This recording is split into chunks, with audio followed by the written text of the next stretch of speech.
এই মেলাটি আয়োজন প্রতি বৈশাখী হয় এবং এখানে সবচেয়ে আকর্ষণীয় বিষয় হচ্ছে পাঠা বলি। হ্যাঁ, আনুমানিক আপনার 350 বা 400 পাঠা বলি দেয়া এখানে হয়।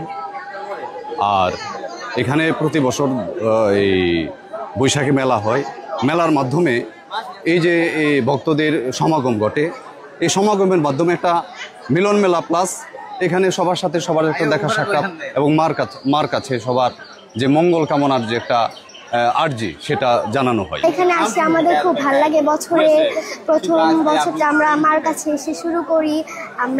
আমাদের খুব ভালো লাগে এখানে আসলে এবং আমরা মার কাছ থেকে আশীর্বাদ নেই। এই পূজার মাধ্যমে সারা কঠিয়াদি সহ বাংলাদেশের বিভিন্ন জায়গায় মার পূজা হয় এবং একটা উৎসবমুখর পরিবেশ তৈরি হয়। আমরা আশা করি মার পূজার মাধ্যমে সকলের মঙ্গল হোক, দেশের মধ্যে শান্তি বিরাজ হোক। বিশ্ব শান্তির কামনায় এখানে প্রতি বছরেই একটা পূজা অনুষ্ঠিত হয়, মা মহামায়ের পূজা। তো বিশ্বাস এবং শক্তির উপর ভর করে এখানে সবাই পূজার্চনা দিয়ে থাকে এবং সবার মঙ্গল কামনা করে থাকে। আমরা ভক্তবৃন্দ, সাধারণ ভক্তবৃন্দ, পূজারীবৃন্দ চাই আমাদের মন্দিরটা আরও উন্নয়ন হোক। আমাদের মন্দিরে একটা পুরীতে থাকার ব্যবস্থা করা যায়, পুরীতে, এবং প্রতিদিন যাতে নিত্য পূজাটা হয় এটা যাতে পুরোহিতের মাধ্যমে করা যায় এই ব্যবস্থা আমরা চেষ্টা করছি যাতে কিভাবে সুন্দর করা যায়। বান্ডেল থাকলে প্রতি সেনমানিতে টাকা বাঁচবে। বিকাশ সেনমানি বান্ডেল কিনে জিতুন প্রতি লেনদেনে। আমাদের কাছে ভালো লাগে, এর জন্য আর কি আমরা আসি প্রতি বছরে। আমরা এই দিনে পয়লা বৈশাখের দিনে আমরা এনে আসি, আর এনে অনেক মানুষ হয়।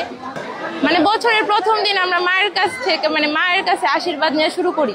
আমরা প্রতি বছরই মহামায়ের পূজাতে আসি।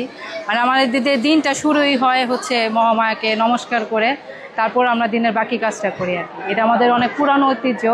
মার কাছে চাইলাম যাতে ফ্যামিলি সবাই ভালো থাকে, দেশ ও দশের মঙ্গল, দেশে যাতে শান্তি বিরাজ করে। আমাদের দৃষ্টি এখানে যেন কোনো ধরনের অনিয়ম অপ্রীতি কোনো কিছু না হয় এবং তার যার ধর্ম যার তারা এই ধর্মটা যাতে সঠিকভাবে সুন্দরভাবে আগেও পালন করে আসছে, এখনো করতেছে, ভবিষ্যতে করবে, সেই লক্ষ্যে আমাদের বাংলাদেশ জাতীয়তাবাদী দলের পক্ষ থেকে সর্বাত্মক সহযোগিতা আছে। প্রায় আনুমানিক 200 বছর ধরে পূজা হয়ে আসছে এখানে। আমরা বিশ্বাস করি যে এই বট গাছে স্বয়ং মা মহামায়া অধিষ্ঠাত্রী আছেন। তো আমরা আর অনেক আগে থেকে এই পূজাগুলো হয়ে আসছে আর কি।